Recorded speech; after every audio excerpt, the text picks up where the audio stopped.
I was an educator for 31 years. Um, First, as a teacher, I was a teacher in the Delphi schools for 22 years, and then I became an administrator, and I was an administrator for 9 years, serving as an elementary principal and then in central office and a variety of capacities there. I've been at Purdue for over 3 years now. In June, it will be 4 years where I've served in my role as director of bullying prevention. And I also just got a promotion this past July, and I'm now also the director of bullying prevention and the assistant director of MESA. And I am a doctoral candidate at Indiana State University. Go Sycamores. I'm all but dissertation. So just a little bit, I told you my jobs, what I do, but I want to share with you about who is Sherry Cripe. So I'm a wife and I'm a mom, and I was just sharing with Jill, and if you watched me last time, I'm going to be a grandma for the first time, and we're very, very excited about that. So my daughter-in-law is expecting in February 1st. So we're super, super excited about that, and we're having a boy. So exciting times. So, as well as being a future grandma, I'm an educator and a lifelong learner. I love to read. I read all kinds of books. I wanted to recommend one of my absolute favorites is Remarkably Bright Creatures by Shelby Van Pelt. I highly recommend it if you haven't read it. I love to travel. We just got back from an amazing trip to Germany where we spent 2 weeks and visited with our foreign exchange student, Ava, that we hosted 10 years ago. So that was fun to go and see her. We've seen her a few times over those 10 years, but I got to meet her family, and that was really fun. And that is me braving a scooter in Hamburg. And then also, as a family, we love to play games. We love to play euchre. I think that's just part of being a Hoosier, isn't it? This is my family. So my husband and I have been married 33 years. So, and both of my kids are married. So a little bit about Mesa. We are a statewide community empowerment and violence prevention organization that helps promote violence across Indiana. We work with marginalized communities, a lot of migrant farm workers, and also through our bullying prevention work through a Department of Justice grant, the Stop School Violence grant. We work with communities and populations throughout Indiana, helping people that otherwise wouldn't have voices to be heard. So our outcomes today, what we hope to achieve is that you, parents and educators, will be able to identify cyberbullying, and that we're going to give you some resources today that it's going to help you safeguard and protect your child from cyberbullying, what to do if it happens. So first of all, I think it's always really good to start with the definition of bullying and what bullying means, because if we don't have a clear understanding of that, how can we identify when that's occurring? So first of all, bullying is repeated and or has the potential to be repeated, and bullying is a behavior. Now, the potential to be repeated, that specifically goes along with cyberbullying, because in cyberbullying, if someone shares an image of someone, that image has the potential to be shared. Once you share an image or a tweet or something, online, you have no control over what happens with that information. So that's why that potential to be repeated is part of that legal definition. Bullying involves a real or perceived power imbalance, and bullying is all about power, elevating yourself above someone else, making them feel less than. That real or perceived power can be not only size, which is what we often think of, but it can also be numbers, it can be age, it can be socioeconomic status. And it can also be within social groups, social networks, social hierarchies within a community, within a classroom, within a school. The other part of the definition of bullying goes to address the intent. What is the intent behind the behavior? Is it to cause emotional harm, physical harm, to make someone feel less than, embarrassed, humiliated? And then what impact is that having on the targeted student? Is it affecting them academically? Is it making them not want to go to school?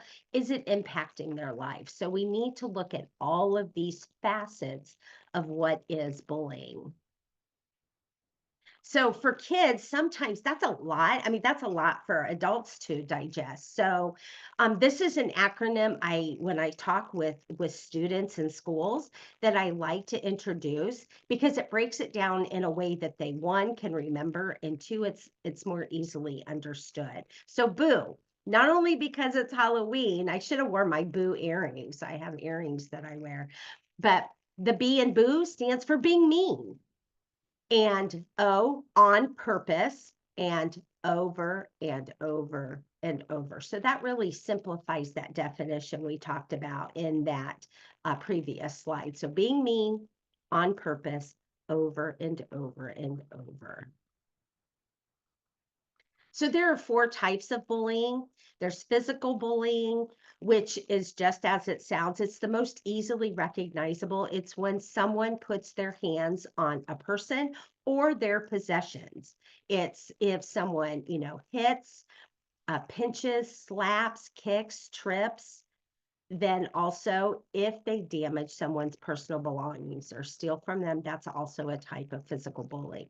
Verbal is with words. They're using words to hurt. And social relation are sometimes called emotional bullying or relational aggression. I've been hearing a lot more. So that is where that kind of bullying typically happens with girls and or in dating type of situations, but that is where people are ostracized, manipulated, rumors spread, lies told about someone, trying to control who they can and can't be friends with, um, stalking kind of things where they're overly monitoring, which I'll talk about later in the presentation. And then, of course, our topic today, cyberbullying. Now, not always does bullying stay in these nice silos. They oftentimes cross over and are relative to more than one type of bullying. So then what is the definition of cyberbullying? So cyberbullying is a form of contact using an electronic device, any type of device. It can be a cell phone, which is what we typically think of, but it can be through text messaging, through social media, and gaming. We're seeing more and more of this increase on gaming platforms. We're going to talk about that today. It's also an aggressive act against someone else with the intent to harm and embarrass and hurt. It's ongoing, it's repetitive, and also the intent is to harm the target of the cyberbullying. So I wanted to share with you, this data is from the Indiana Department of Education from their bullying report from last year. Every school is required to report their bullying data from the previous year by July 1st. So this is broken down by physical bullying is in the darker blue, verbal bullying's in the orange, the social relational or emotional bullying or relational aggression is in green. Written and electronic bullying is in the blue, which is 8%, which that seems a little low to me based upon what I um, have researched through some statistics I'm going to share later and what I'm hearing from kids and teachers in the building. But I think maybe what impacts this is, thank goodness, but not often is the school dealing with the cyberbullying. It happens at home more, and so parents are dealing with it and law enforcement. So maybe that's why that number's a little lower. And then also the DOE they also then follow and report, then mix the combination types of incidents that go over more than one category, which I'm pleased that they do that because it doesn't always fit into one nice, neat silo. This is trend data. In Indiana in 2013, the anti-bullying legislation was enacted. And so then that's when in 2014, schools started reporting their data. So if you look across time over the past 10 years, where the bullying data is, the totals are at the bottom in bold. So you can see that there's, the data was pretty static for a while with a big dip in 2021. Well, that was during the global pandemic, and that's when kids were at home and doing online learning, and schools some were not opened or, not open all the time. Um, so then you see an increase this past year. And I think that, in my opinion, is a reflection of some new legislation that was enacted in 2023 that came into effect during the 2023-2024 school year that had some different requirements of the schools that I've spoke about in some of my previous presentations. So Josh Ott is somebody that I'm going to talk a lot about today through smartsocial.com. And according to Smart Social, up to 83% of kids have experienced cyberbullying as either a victim, a bystander, a witness to the bullying, or as the person doing the bullying behavior. That's an alarming number. I was really concerned when I saw that 83%. Studies are also being done to show that cyberbullying is more damaging than traditional or what we would consider normal bullying through verbal, physical, and social relational bullying. This is due to the tactics, the way that cyberbullying is being done along the lines of that psychological warfare for our kids, because they don't always know who is doing the bullying. They can't get away from it. And so it's really having an impact on mental health. 50% of people ages 14, so our teenagers up to young adults, have experienced technology abusive behavior. 50%, half of all people. And 22% of people between the ages of 14 and 24 in dating relationships say they feel like their partner checks up on them too often. It's one of those things, they're constantly texting, where are you? They're following them through location sharing, why aren't you answering me? Things of that nature. This was also a concern. This is something we're seeing a huge increase in, and it's getting younger and younger and younger. I've had principals reach out to me across the state that they're dealing with this in as young as 5th grade. So 7% of teens, and I mean 5th grade, that's a tween or a child yet, that has reported that someone has sent them texts, emails to engage in unwanted sexual acts. So sexting, sextortion. And then 7% of teens have reported being pressured to send a nude photo or a sexually type of oriented photo to, someone that they like or someone that they're dating, a boyfriend. So that is alarming, and something that we definitely need to be talking with our kids about. It's an uncomfortable conversation. They're going to be embarrassed. You may be embarrassed, but this is really, really damaging. And it's important to have those conversations so your kids are creating those healthy boundaries in relationships. And remember what I said about when images are shared, they have the potential to be shared, and you lose control over what happens to those images once you share them. So it's really important to have this conversation with your kids. So where does cyberbullying happen the most? And some of you may be a little bit surprised by some of the information I'm going to share with you moving forward. Well, it's happening on cyberbullying on all different in cyberbullying. Cyberbullying is happening on social media, on the various social media platforms. It's also happening with short message services, SMS services. What we also call like text messages, or even like DMs, direct messages, and things like that. Um, Instant messages that come through Snapchat that the kids think disappear and does not. Um, Law enforcement has special equipment that can retrieve that.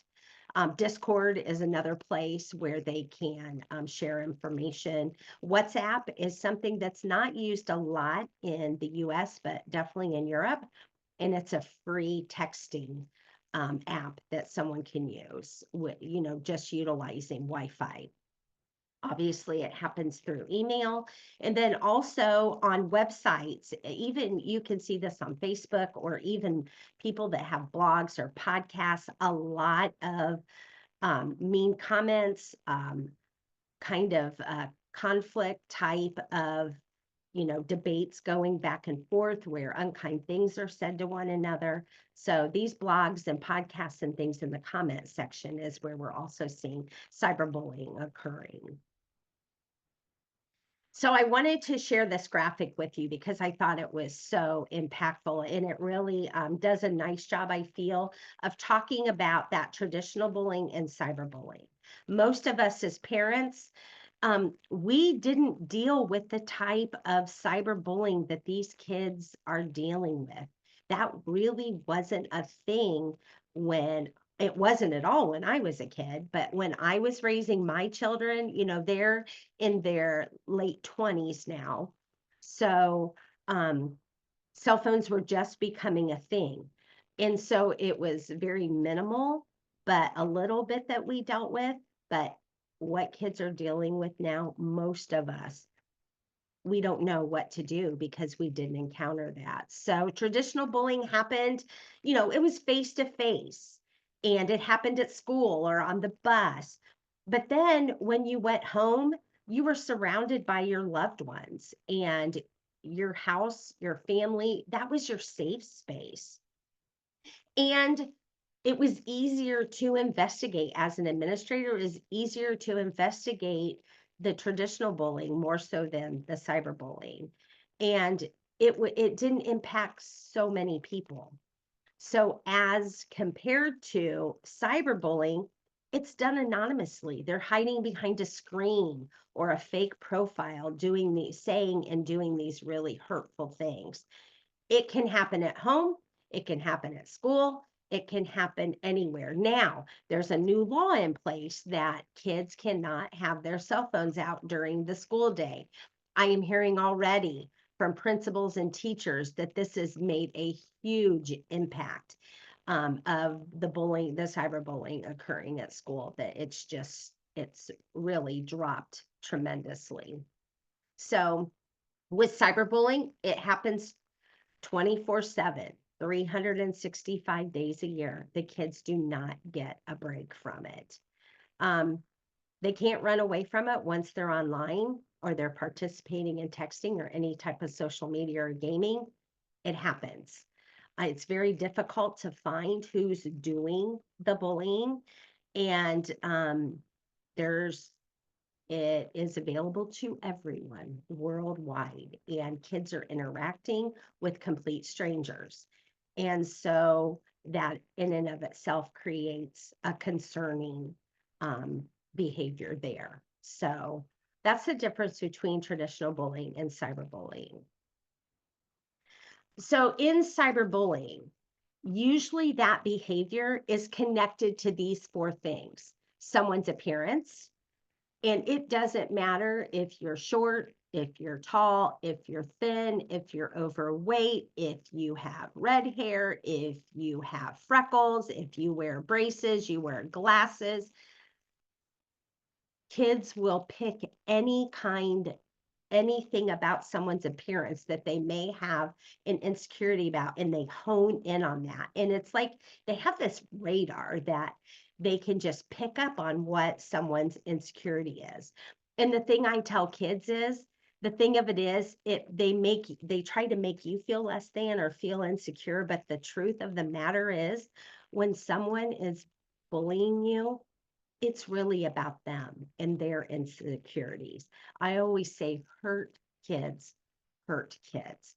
But it's really hard when you're in that situation and you're being hurt and tore down about how you look, things you can't change about yourself, that it's hard not to take it personally and to remind yourself that, this really isn't about me, it's about them. The other area that they is often a target is someone's intelligence. And unfortunately, kids that have different abilities are often targeted. A race, someone's skin, um, the color of their skin, that is a huge civil rights violation, and that takes it to the next level of harassment, bullying, and that is dealt with more seriously. And then also another area that people often target is their real or perceived sexuality. Now, for kids who are, you know, confused on their gender identity or exploring that gender identity, who may have determined that they prefer a different sex. The internet can, through communities, find a sense of belonging, especially to these kiddos who are in these rural communities and they think, I'm out here on this island by myself and nobody feels the same way I do. I don't have anyone to connect with. So some social media platforms can really find that connection and belonging that some of these kids need. The Trevor Project is a great resource, as well as the Gleason.org, GLSEN.org is another great space for if your kids are um, struggling with gender or sexual identity. So here are some warning signs as parents or teachers that I want you to be aware of. So that will be a trigger that, oh, I think my child may be cyberbullied. Um, they avoid social situations. They don't want to go to school, or they have that pseudo illness, that stomach ache, headaches, frequent trips to the nurse, things of that nature. Pay attention to those. Those are red flags. They have a change in their device usage. Maybe it can sway one way or the other. Maybe they're on there all the time and almost like obsessed, and or they avoid it altogether. You know your child and you can determine what's normal for your child, but a change in their usage of technology. The signs and symptoms of depression, um, maybe they're not eating, they're sad, they are withdrawn. Boys actually, according to research, respond to this stressor, and their signs of depression are different than what girls are. Oftentimes with boys, they become more aggressive with their words, with their actions. You may just see this change in your son, and you're like, what is going on? um so be aware of that what may be coming out is this aggressive behavior or anger may really be depression. um Jill, I wanted to mention too, if anybody has a question, go ahead and interrupt me, and I can answer that at any time. So you could also see a warning sign would be a change in their grades. or their academic performance. Their grades just drop, and it may be in a particular class um, that they used to do well in. So that would be another warning sign. And then also anxiety or distress after being, online, that they feel more anxious, or you see that they're becoming withdrawn. So what are some different types of cyberbullying? And some of these you may have never heard of. So the first one is impersonation. So this is a common form of cyberbullying. It is the when an impersonation involves like fake accounts that can be created on social media. One form of I can't even talk, of impersonation is like on Facebook, creating a fake Facebook profile, or on Instagram. It's also known as scraping, and that's involve someone gaining access to someone's social media that they did not have permission to, with the intent to impersonate them and post inappropriate comments targeting victims. The other kind is cyber stalking. That's when someone uses technology to repeatedly harass, intimidate, and threaten someone. Cyber stalkers may keep tabs on their victims through like those locators that you have on Snapchat and different social media platforms. And then they make an attempt to be where that person's at or meet them in person. Extreme cases of cyber stalking can also involve adults who are grooming teenagers to have inappropriate sexual relationships with them. And in some cases, this kind of cyber stalking leads to human trafficking. Flaming is another type of cyberbullying. Flaming is when someone posts derogatory comments on someone's web or social media page, or via instant messaging, such as what we talked about earlier, WhatsApp, chat rooms, instant messenger, or DMs, and through emails. This generally occurs during an online argument, and I'm sure if you're on Facebook, you've seen those online arguments, and the communication is usually filled with anger and derogatory and foul language. Outing. This type of cyberbullying involves someone sharing someone's private information in order to publicly humiliate them. Outing can include posting photos, emails, text messages, or videos online, or forwarding them to other people via instant messenger using apps such as WhatsApp. Trickery is another form. Like outing, trickery involves revealing private information about another person. When someone engages in this type of cyberbullying, the person befriends someone, gains his or her trust with the specific intent of sharing the person's private information online. That is a huge, huge betrayal, and really causes a lot of trust issues for kids that this happens to. Another form of cyberbullying is harassment. This involves the constant sending of malicious, abusive, or threatening messages to an individual or to a group online. This can be done to the victims publicly on their social media feed or via private or direct messaging. Trolling is another form and it's one of the most common forms of cyberbullying. With this technique, it is a deliberate act of provoking a response through the use of some type of inflammatory statements, such as using insults or inappropriate language or images online. The goal of a troll is generally to incite someone to anger, hoping that this person reacts in an equally inappropriate or embarrassing way, and then capitalizing upon that reaction. Catfishing or impersonation. Catfishing is when someone pretends to be someone they're not and sometimes assumes another person's identity. If you've never seen the show Catfish, watch it sometimes. It's very, very interesting. And some people, they get money from other people and they actually will catfish hundreds of people and take advantage of people that just, want to belong and desire connection with someone.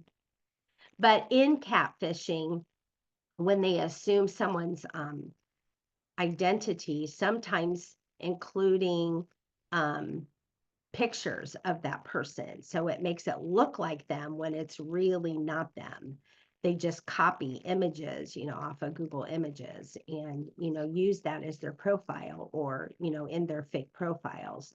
This is often done to post inappropriate content or manipulate and hurt other relationships the victim has online.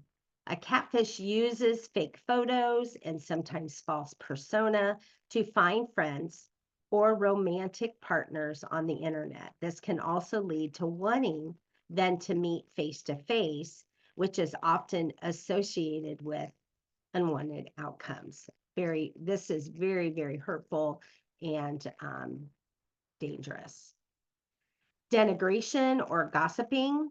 This occurs when someone posts rumors and gossip about someone online. Cyberbullies use denigration in order to ruin the victim's relationships and reputation. Exclusion is creating groups or events and intentionally excluding someone. This can also happen by not tagging someone in a photo or inviting them to a chat group or blocking them from private social media accounts. Exclusion is often carried out in a similar fashion simultaneously in the same world. So they're doing it on social media, but they're also blocking them and maybe not talking to them at school or through social interactions. Doxing, I don't know why that one's not on here, but doxing is to maliciously share personal data about an individual online that wouldn't normally be publicly known to harass or intimidate a victim. This happens a lot on gaming profiles. And so they'll share addresses, phone numbers, passwords, things of that nature. Fraping. Fraping is used as a victim's social media accounts to post inappropriate content with the victim's name attached to it. So it's a false type of account and they put someone else's name to it. Sometimes you see this in high school where they create a false account, maybe like Instagram is one of those common places, and it has a teacher's name or an administrator's name, and then they use that to make fun of kids or out kids through that fake profile. So that's fraping. And then dissing, and you'll hear kids talk about someone dissing them, and that is when someone spreads cruel information about the victim. So these are all examples of different types of cyberbullying that your child may be dealing with. So what do you do if you suspect that your child is being cyberbullied? You're seeing those warning signs. They're acting differently, depressed or angry. So find out, first of all, one of the reasons I went through the different tactics is it's important for you to be able to identify how they're being cyberbullied. What tactic is the person using? And see if they know who the person is or who they may suspect it may be, and if there's any victims besides them that are involved. Ask questions, ask lots of questions about what's happening, how it started, who's involved, and document that. Keep a record of when it happened, what happened. If you can, take screenshots or record screens so you can document that and use that evidence. And then report it to the appropriate authorities. And we're going to talk about when are times where it's appropriate to involve the police, and when should you contact the school, and who do you report to? And then make sure that you support your child by being there to comfort them, to console them, and to support them. You know, sometimes you need to ask, what do you need from me? Do you need to just be heard? Do you need me to help you? Or do you just need me to give you a hug, to hold you? Ask them what they need from you. So now, when do we report cyberbullying to the police? At what point do we get the police involved? So if your child is being threatened with violence, you need to contact the police. Make sure, remember, bullying is repeated and ongoing, right? If it's happened more than once, make sure you have that evidence that you can show the police. This is what happened on this day. This is what was said. This is what happened this day. This is what was said, and make sure a report has been made so it's documented with the police. If there is any kind of child pornography or sending sexually explicit messages or photos, you need to contact the police and let them know, because that goes to a different level, and you may be dealing with a sexual predator, or you know, something else may be going on. You may think it's only isolated to your child, but the police may know more things than you do. So it's important, if it's has anything to do with child pornography or pictures, to contact the police. Another time that you should report cyberbullying to the police is when someone takes a photo or a video in a place where someone expects privacy. This happened to a family friend. They were somewhere, and they were going to go use the restroom, and a man said, "Oh, I need to use the restroom. Do you mind if I use it real quick?" And she's like, "Yeah." So the gentleman went in, and so he came out and said, "Okay, it's all yours." So she walked in, and of course, being a teenager with their cell phone, was, looking at her phone, texting, checking her hair in the mirror. And then she goes to use the bathroom and starts to pull down her shorts, and she happens to notice, sitting on the ledge of the bathtub back in the corner, um, this man's cell phone. So she looks at it, and I was so proud of her. And she went over to the phone, took it, stopped the video, sent it to her dad and to herself, and then deleted the video off of that person's phone, and walked out of the bathroom, went directly to her parents and said, "Check your phone." Of course, because that person was there at their house, and dad checked the phone, and yeah, so called the police, and that's called voyeurism. So that is against the law. And if that happens, contact the police. And also, as we talked about stalking, you should contact the police if someone's tracking and is showing up repeatedly in places that you weren't expecting them, or they're following you. You need to let the police know. And then also, if it involves a hate crime, when it is cyberbullying that is related to the color of someone's skin or their religion. All right, let's talk about social media. So, looking at these different social media icons, what do you think that first one is? It's hard to do this when we're online and you're not in person. I do this with the kids to make sure that they know, and then we talk about it. But that first one's YouTube. That is the most popular social media site. That's where 97% of kids are, they participate in YouTube, mainly watching videos.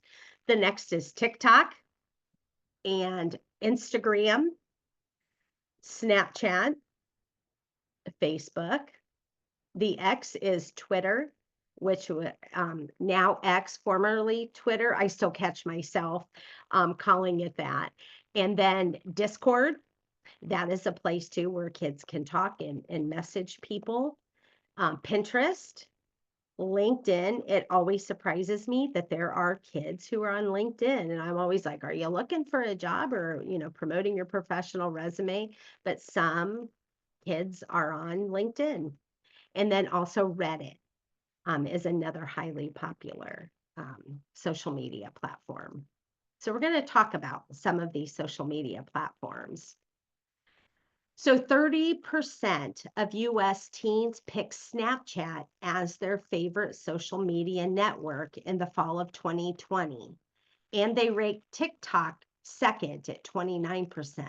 Kids love Snapchat. Their friends are on there, and it honestly started out as a place for a sexting because people could send inappropriate images and then they think that they disappear within 24 hours. It's not used as much for that. It's evolved and changed, but kids still think that they can say and send inappropriate photos, and where cyberbullying occurs because they think that information goes away.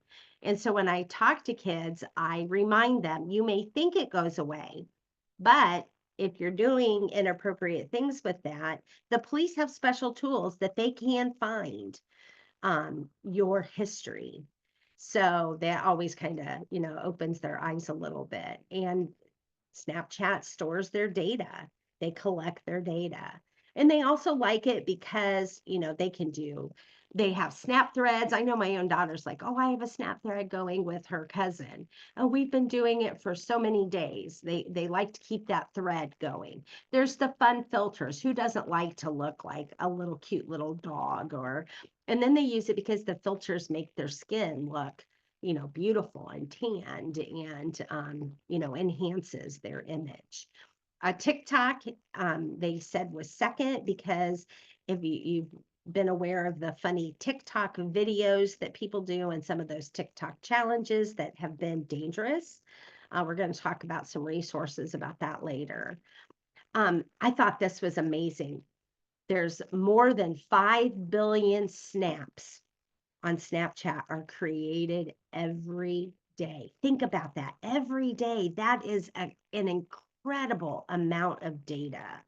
And then 48% of US internet users between the ages of 15 and 25 years old use Snapchat. So that's where our kids are at.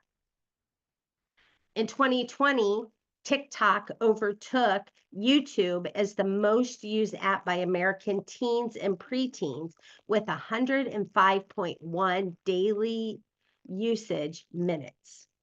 And then TikTok has a total of 78.7 million users in the US as of 2021. And I imagine if we collected data on that in 2024, it would be even higher than that. I will say, though, most people don't realize that TikTok is owned by China. So we really don't have any oversight with TikTok. And I know at Purdue, I am not allowed to have TikTok on any of my devices. On our computers, or I get a cell phone stipend through my grant, and so I'm not allowed to have it on my cell phone because we're a research institute, and some real concerns and red flags came up when those spy balloons from China were shot down. And so there's been some legislation about TikTok, and there's been some talk about wanting to ban it. That hasn't happened yet, but it'll be interesting down the road to see what happens with TikTok. But the kids love it. And some of the videos they say are funny. Like I said, I don't follow TikTok, so I know my sister does and some other family members. But around 37.3 million of these TikTok users were between the age of 10 to 25. Now, that's an alarming statistic because up until this past August, the users of TikTok were supposed to be 17 years old or older. They just dropped that age in August. but to 13. But look, 10 years old, kids are on TikTok. And then female users between the ages of 10 and 19 make up TikTok's largest demographic. So girls are using it more than guys. So I wanted to share this graphic with you that tells you what social media platforms cyberbullying is occurring the most. So a lot of parents perceive that Facebook would have the highest risk of cyberbullying, but according to Ditch the Label, actually, where the most cyberbullying is occurring is on Instagram. And that correlates with what kids are telling me that I talk with in schools.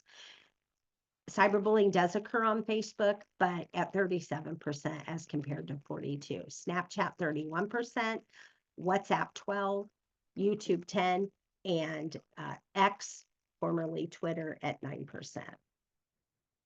So then let's talk about locations where cyberbullying is occurring. Now, if you look at the blue bar, that's physical bullying. And those are the places you would think at school, on the school bus, outside physical locations. But let's look at cyberbullying. It's happening on social media platforms and apps. That's the most at 19.2%. Online gaming through online video games is at 7.9, but we are seeing a huge increase in online gaming bullying, cyberbullying. And then let's look at these ages of the percentage of parents whose kids have social media accounts by the children's age. This was done through them interviewing parents and getting the response. They interviewed over 1,000 parents, and social media accounts by children ages 6 to 10, 22% of kids have that. 11 to 13, 58% of 11 to 13-year-olds have social media. And then 14 to 18, 85%, and 19 and older, 89.7 or 90% of kids.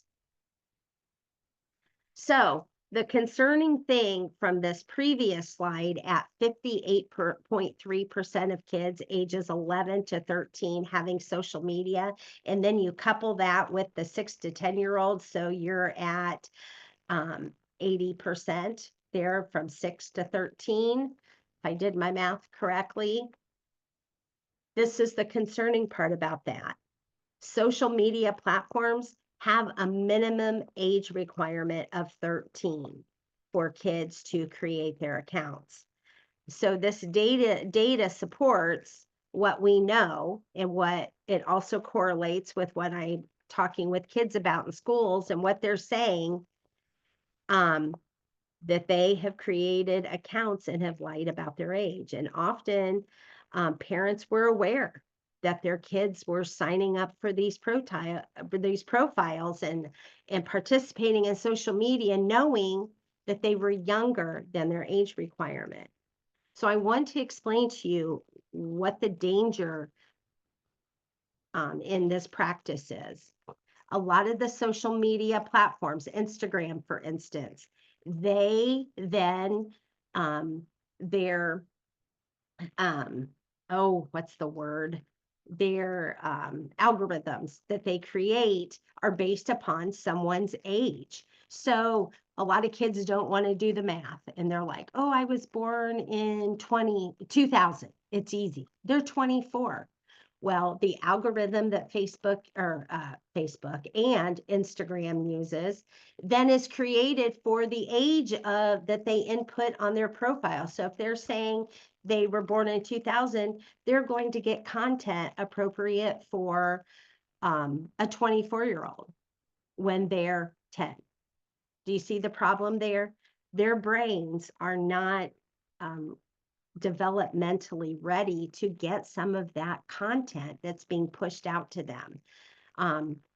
There's a reason why, kids can't drive until kids can't drive until they're 16, that they can't vote till they're 18, that Boys pay higher insurance until they're 26. Our brains are not developed yet. That frontal cortex that creates decision making and our impulsivity that controls that isn't fully developed in boys until, they're 25, 26 years old. So research knows that. Actuaries know that. Science supports that. So they pay our higher insurance premiums. But yet, we're allowing our kids that are under the required or suggested age to create profiles. So this is concerning.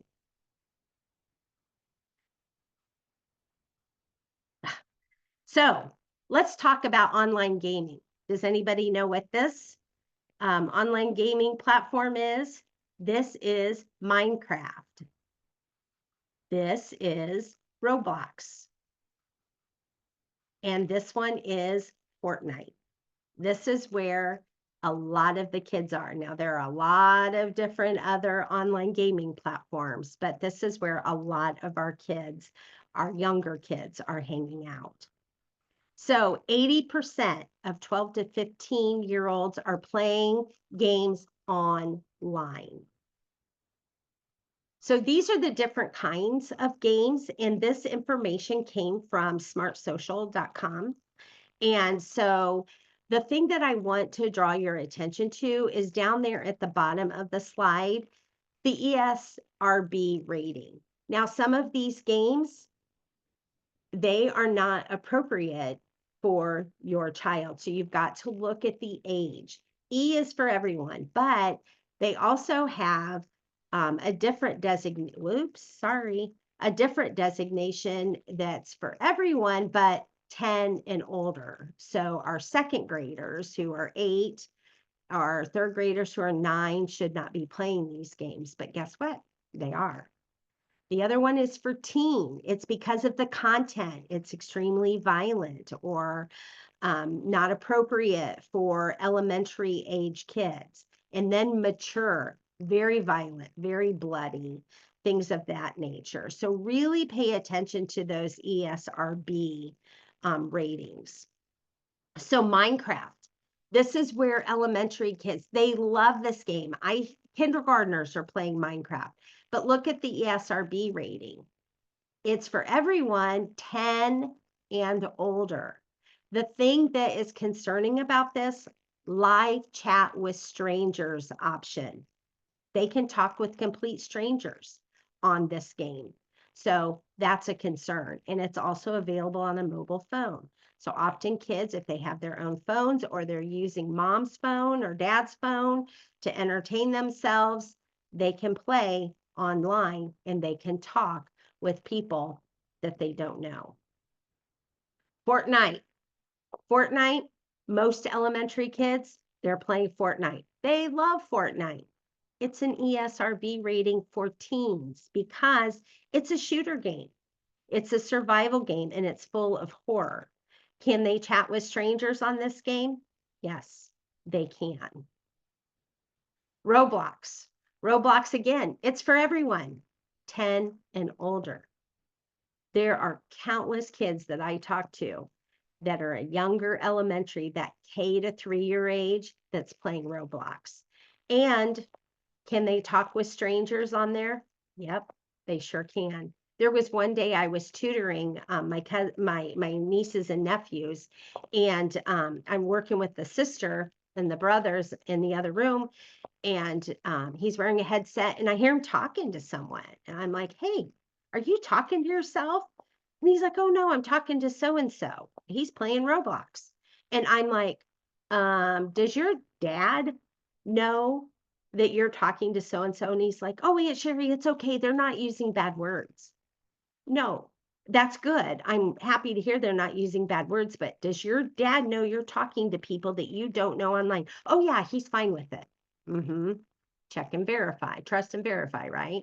So he gets home and I'm like, "Hey, my nephew is playing Roblox with complete strangers and talking to them through their headset." And he's like, "What?" He did not know. So make sure you're having those conversations with your kids and why that is an unsafe practice. So, as I told you, cyberbullying occurring while gaming is greatly increasing. When I'm in talking in classrooms with kids, this is, I ask them, do you have access to online gaming through? And I mention, Xbox, PlayStation, Oculus, Switch. Oh yeah, they all have it. And they're talking online and playing online with complete strangers. And then I follow up with, have you been cyberbullied or do you see cyberbullying occurring? And they're like, yes. So, what can you do if cyberbullying is occurring on gaming platforms? Well, block the player who is bullying them. That makes the game not fun for them. And nobody should, have to put up with that harassment and people being mean to them and making them feel less than when they're trying to do something that they enjoy. Unfriend them in the gaming community. And if they are on other social media platforms and it's happening, unfriend them there and block them. So the other thing that is so, so important is report the player to that gaming platform, to that social media platform. I had the awesome opportunity to meet the vice president of Roblox at a conference I attended at the World Anti-Bullying Forum, not last summer, but the summer before. And they take the bullying reports very, very seriously, and they investigate them, and they have AI that's constantly monitoring things to pick up when things happen. But when you report this on social media to the gaming platform and to social media, they do investigate those claims. Now the kids get one warning to straighten up their behavior, their conduct while playing. And if it happens again, they will be permanently banned from the site. So I always tell the kids, and I'm telling you, block them, report them. It's not enough just to block them. You also need to report them. The other thing that I advise if cyberbullying is happening while your child's gaming, take a break from the game. And then make sure that you talk with your kids. And I tell them this when I talk with them, to tell a trusted adult. Bullying is bigger than you. And so they need support in how to work through this. I'm going to give you some resources towards the end of how to report on the various gaming platforms when cyberbullying is occurring. So, what can you do to prevent cyberbullying from occurring while your kids are gaming? Well, the best thing that you can do as a parent is to co-play with them. So that's a good practice for a multitude of reasons. You're spending time with your child. You're doing something both of you enjoy. It helps to build a connection with something that's of interest to them. Co-playing with them ensures that there's a protective factor there. You're an adult and you know when, someone is trying to cyberbully or use inappropriate behavior online. The other thing is you can hear what is being said and you can tell how your child is reacting. So if you're co-playing with your child, you're ensuring that they are acting appropriately. So we teach our kids how to drive. We teach our kids how to do all kinds of things of safety, for concern of their safety. We give them swim lessons, to make sure they're safe in the water because you don't want them harmed. But yet, so often, we as adults allow them to use social media and to play online with people they don't know, and we provide no guidance to them. So co-playing is one of the best things you can do as a parent. Make sure you observe the game. I bet a lot of you were probably surprised as I was about the age limits on Roblox, Minecraft, and Fortnite. And then I was like, I had no idea Fortnite was so bloody and horrific. Well, until you watch it. and understand how it works. And then you understand what your kids are exposed to. And do you really want them exposed to that and to determine what's appropriate for them at that age? And then check in on them periodically. If you're not able to co-play, or you've been co-playing with them for a while and you think they're doing a good job and you kind of start to release that responsibility, um, but check in on how they're doing on online gaming and also how they're doing with social media. It's not that you're invading their privacy, you're helping to make sure that they're being safe and that they're acting appropriately, with what your expectations are. Know the gaming community that they're in, the social media community they're in and while they're gaming. That's important. Know if the chat feature's on, which I do not recommend, but if it is on, that you know who they're talking to. Just like my nephew tried to say, "Oh, Aunt Sherry, Dad knows." No, Dad didn't know. And so be aware, because I hate to tell you, but sometimes our kids lie to us, because they know deep down, they know what they're doing is wrong, but they think, oh, they're not going to trust and verify, right? They're not going to check to see. And so check in and know who they're talking to and what they're doing, and investigate the risks. And I'm going to give you some resources to help you do that. The other thing you can do is to check your kids' privacy settings and their security settings on social media and on gaming platforms. Are they sharing their location with people on social media and they may not be aware of it? Are they talking with people? Is the chat feature open, or other features on a gaming platform that you're not aware of? So check that. And then teach those digital safety behaviors, such as don't click on links from strangers that you don't know. That's phishing. They're phishing for data and stuff. So, but if you teach them that from, when they're teenagers, then maybe later they're going to be, good consumers and know, oh, they may be trying to steal my information or my banking information, right? Don't download bots. There's a lot of software out there that if they're not sure of that link or that bot, that it can automatically track things, or, not to always click on allow when they ask, can, this app track your, data? No, don't allow. And don't click on links in gaming forums. You don't know where that might lead to. And a lot of times, some of these people out there will intentionally try to trick kids. And so they click on things that they're not aware of, and it will take them to perhaps a pornography site. And then they're like, whoa. So just teach them safe digital behavior. Another thing I talk to kids about that is so important, that you need to have conversations with your kids about, because if you don't, their friends may, or a predator may have this conversation with them, but teach them not to share personal information. Don't share your phone number. Don't share your passwords. Don't share your addresses. Don't share your email. People don't need to know that. That's private. And I always tell the kids, I don't care if you have been BFFs since preschool. You don't share your passwords with someone, because just because they've been your BFF since preschool, they may not be your BFF next week. So I always tell them, if you have shared your password with someone, go home and change it. So, and another good practice is, and we're going to talk about this later too, but make sure you know your kids' passwords so that you can check and making sure that they're behaving appropriately and using good, safe digital behavior when they're playing games and on social media platforms.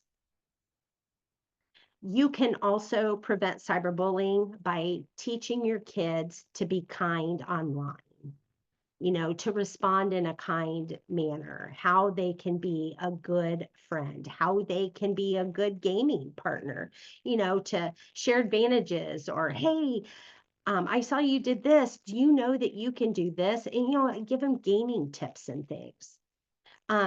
They need to know what to do if they are being cyberbullied online, or if they see someone being cyberbullied. Make sure they know what to do, that they can come to you and talk to you, that they need to report it to the gaming platform or social media platform, and they need to block them.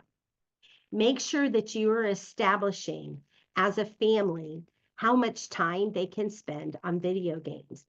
You would be absolutely amazed at how much time kids are on gaming devices and social media. I know as a parent, when my son was really into playing video games, I made him read an equal amount to what time he wanted to be on playing video games. So if he wanted to play an hour, he had to read an hour. And that worked out really well, but that was an expectation we set early on. Keep an open line of communication between you and your child about their digital life.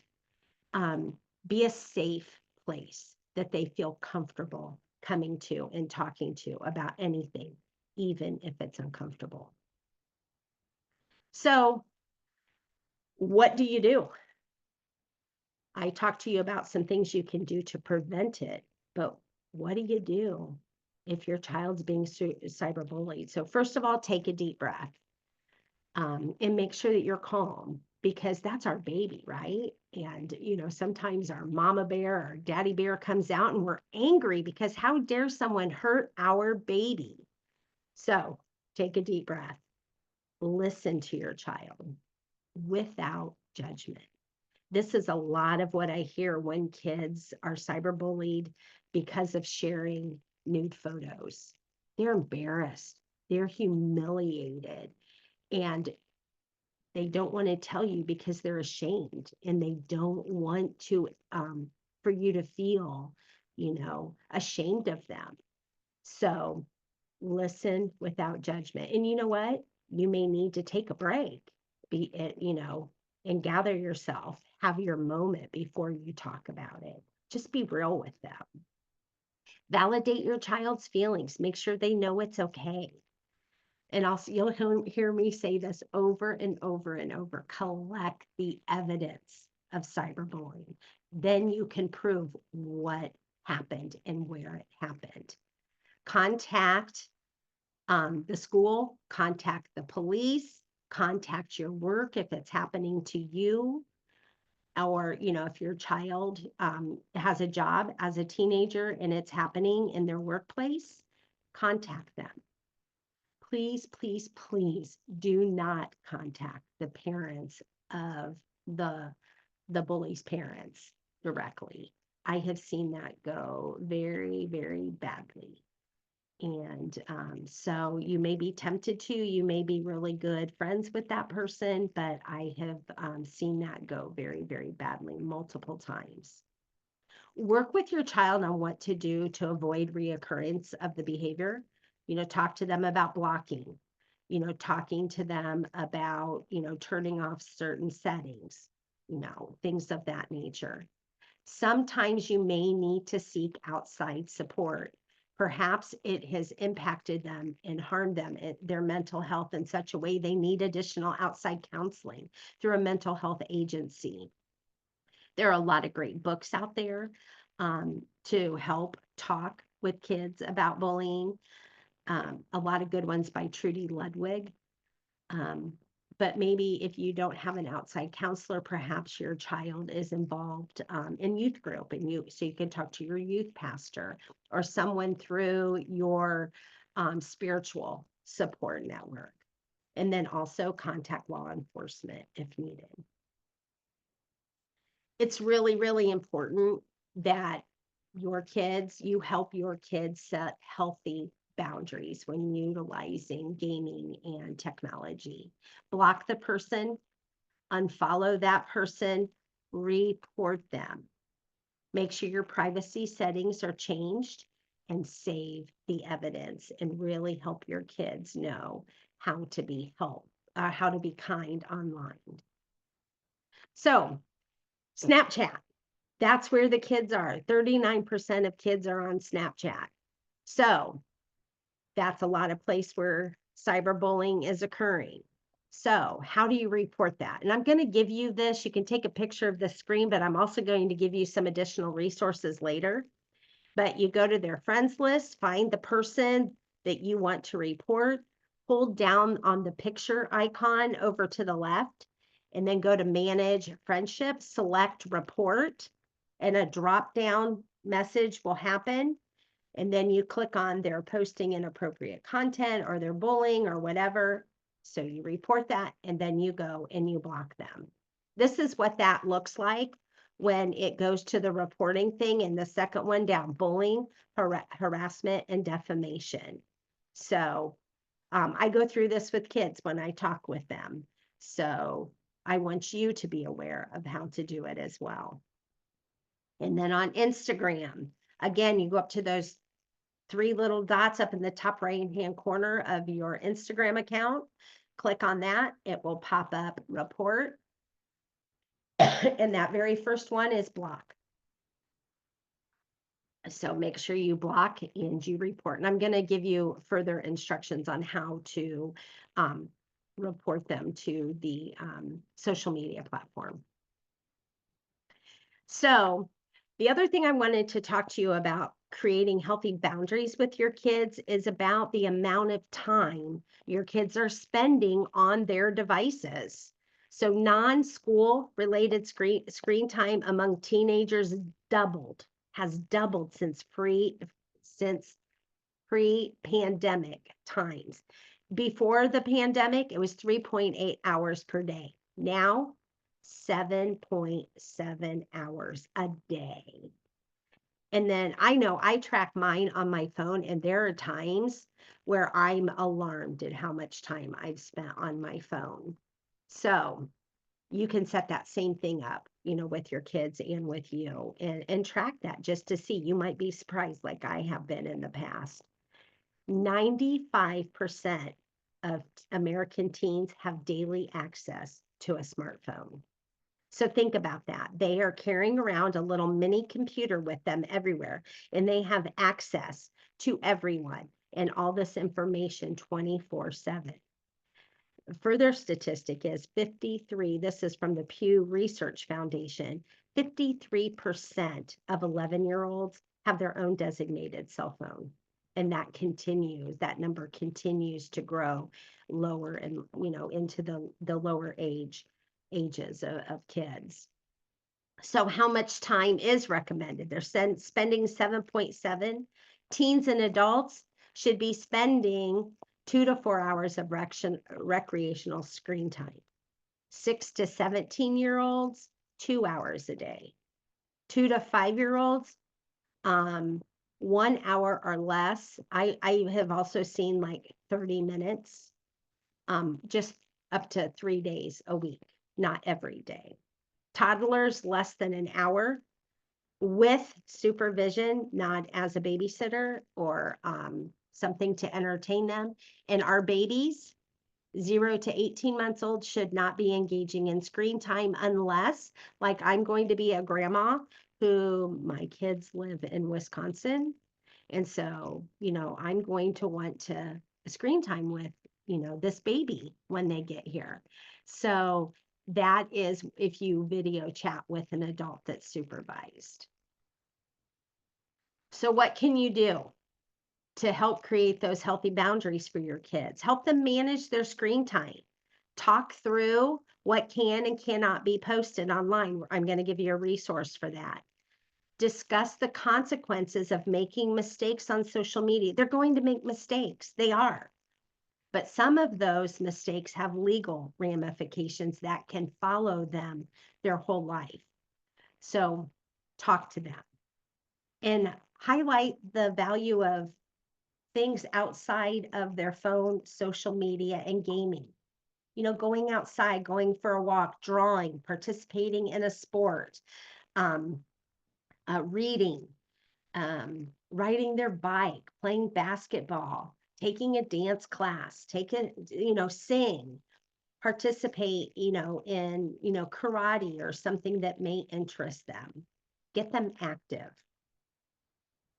Talk about digital safety, go over what content should be shared and not shared on social media, like their personal information. It's a safety risk. Um, Talk about what social media platforms they can be on. Maybe you're like, okay, you are 13 years old and I don't think you should be on TikTok, or, whatever your value is there, and help your child set up their profile, and control or be aware of what networks that they're on so that you can help ensure that they're being safe. Monitor their online activity. I'm telling you, you are not invading their privacy. I hear so many parents say that. Well, I don't want to invade their privacy. If you're paying their cell phone bill and you bought them the gaming system, you own that, and you have the right to monitor that, right? The other thing I say is that when my kids would go to somebody's house to play, did we have a question, Jill? I do, and it's Yeah. actually one that I have, if you don't mind, because Oh gosh, no. we're talking about that cell phone thing, Uh-huh. and so years ago, back whenever my kids were in school, in ancient times, but, um, the question had been the situation was I was sitting at a presentation at the kids' school, and we were talking about cell phones. And at that time, it was from the prosecutor's office, and he said that parents, you own that cell phone. You can be held liable for anything that happens on that cell phone. So my question, Sherry, is that still the same thing today? So like if one of your kids would send something derogatory or nude pictures or things that um, could come back and they be prosecuted for, can that parent be held liable for that? Do you Hmm. know? I don't know the answer to that. That is a great question. I'm going to investigate that because now I'm curious. Yeah, I don't know, but I will find out and I will let you know. Okay, I appreciate that because Yeah. I've always kind of wondered because, and that's where, my kids have been out of school 9 and 10 years. And Uh-huh. so I always wondered because I was so paranoid and I was Right. that parent that said, no, I own that phone. I get those passwords. I get those things and I Yeah. get to check your phone Yes. because I was so afraid that if something ever happened that I would be held liable for that. I And yeah. I didn't want my kids to be in a situation where they had done something like that. Yeah. That's an That's excellent point. I'm going to find out and I will let you know. Great Thank you. question. Thank you. Yes, absolutely. The other thing that you can do as a parent is monitor those screen times, but also utilize those parent controls that are available. This is a thing too, I want to caution you. A lot of times our reaction is to take away their cell phones. Um, I would suggest that you set ground rules ahead of time. And a lot of the reason that kids don't tell their parents is because they don't want their cell phone taken away, because that is their connection to their social group and they fear that. I actually heard a teenager in her early 20s talk about being cyberbullied. And she said, my parents did not allow me to have a cell phone, and um, I was not allowed to have social media at all. So they went to that extreme, trying to protect her because she had been cyberbullied so badly. Well, she said what ended up happening is she finally got a cell phone, but wasn't allowed to have any of those types of social media type accounts. So here she was in college and really didn't know how to navigate that.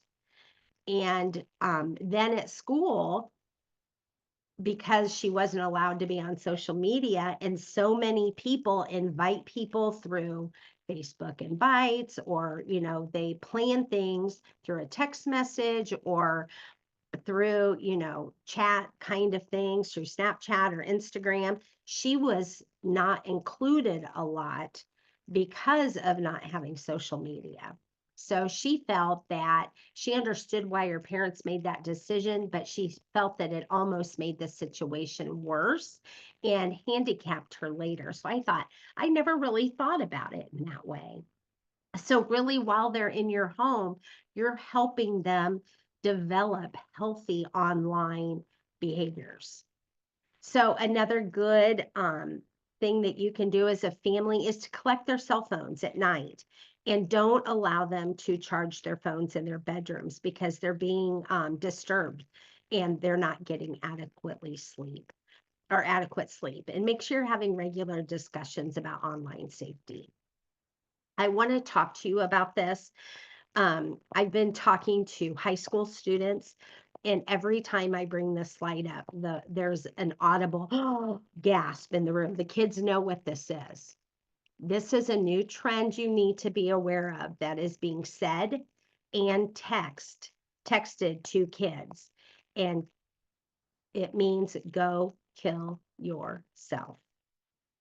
So that is a situation that if kids say this to someone or text it to someone and someone acts upon that and does end their life by suicide, they can, there are legal ramifications for doing that. They can be charged in that person's death. So I want kids to understand the seriousness. I want you as parents to understand the seriousness of kids saying this to one another. I just recently listened to a webinar about cyberbullying, and they said that since post-pandemic, that the the types of cyberbullying, like the words that kids are using, they just go, to the worst case, to things like this, or you should have never been born, or just really, really cutting, mean, hurtful things. So really, really be aware of this. And if I want you to be aware of 988. It is available 24/7. If your child or their friend is having suicidal ideation, please reach out for help. There is someone there available 24/7, 365 with licensed, trained counselors that can help. So make sure that you are aware of how your child is doing because bullying and cyberbullying has an impact on a child's mental health. There is research that proves that there are increased amounts of depression, anxiety, social isolation, low self-esteem, and as we just talked about, suicidal ideation when cyberbullying and bullying is not addressed. Smart Social is an excellent resource. I highly recommend that you check it out. There's an app, but I like the web-based version myself better. There is that resource. When you go there, go up to resources and there's a drop-down menu. There's parental control software guidance. One of my favorite things is the popular video games. That's where I got the information on Minecraft, on Fortnite, on Roblox. All of it is laid out there for you. So here is a QR code. Take out your phone, and this through smartsocial.com will help you know what are dangerous apps, what are red zone apps, and why. There are so many apps and gaming platforms that change so often, it's impossible to stay abreast of all of that. So here is a resource for you to utilize. So here is also a social media template that you can have a conversation with your child about, that you can predetermine some cyber safety rules as a family so that you can ensure that your child knows how to conduct themselves online and you know as a parent what your child is doing. So, what is a social media agreement? Maybe you've never heard of it before. It's essentially a contract between you and your child that you sit down and have a conversation before they get a phone before they get on social media, before they get on apps, of what the expectation is, so that they hear you and you hear them, and you are both understanding what the expectation is. So I'm going to show you an example of what that QR code will take you to. It's just a Google Doc that outlines things, and you can review it and discuss it and come to an agreement and then print it off. So here is what it looks like. It's a one-page thing. Now you can, through them, get a multiple page one, but this is a one-page one. Then you can print it off, sit down at the dining room table or kitchen table, fill it out together and put it on the fridge. Here is this QR code that will link you directly to that template that I just showed you in both English and in Spanish. If you want to take a picture of that with your phone, I'll give you a moment to do that. So using social media in a positive way. You are the adult and you need to model the behavior you want to see in your kids. So make sure that you're not oversharing on social media. And ask our kids, like photographs and stuff, ask them if it's okay if we post them before we post them. Have a designated time every day when we shut down our phones and we spend time together as a family. Maybe that's dinner time, whatever that works for your family. Foster your teens' self-esteem both on and off social media by supporting their positive qualities rather than promoting popularity and appearances. Like, they're a good worker, you work really hard about that, you're smart, things like that. Give our kids our full attention when they're talking to us. Don't be, engaged in your phone where you're responding and not even looking at them, or you're talking to them or they're trying to have a conversation and you're constantly looking at your device. Set clear boundaries about when they're able to have a phone. That has to be turned off at night. You can't charge it in their room.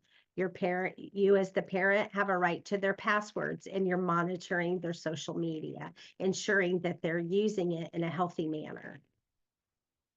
Make sure that your kids are having a good balance between digital vegetables and digital candy. Just like we want them to eat healthy to promote a health and wellness in our bodies, we want to have a healthy balance where we're promoting health and wellness with our mental health. So here is the document I referred to earlier. Please scan this QR code. This is guidance on social media platforms and on gaming platforms that we've discussed today of how to report if cyberbullying is occurring. It's multiple pages with step-by-step screenshot examples of how to report cyberbullying. We can't begin to know how to go through all of this. So I wanted to make it easy for you as the parent to know what to do if your child is cyberbullied. So thank you guys for joining me. I hope that you all have a happy Halloween and that you were able to take away some valuable information so that your kids will not be tricked or tweeted. So thank you so much, Jill, for having me. Oh, thank you, Sherry, for being here. Really, really appreciate all of the information. It's just so valuable. We don't have any questions that have been posted by anyone, but Sherry has been so gracious and has given us her email address and her phone number. If you have questions that you need to ask her, please feel free to reach out to her. If you have any questions for me, please feel free to reach out to me. I'll be happy to help you with whatever I can.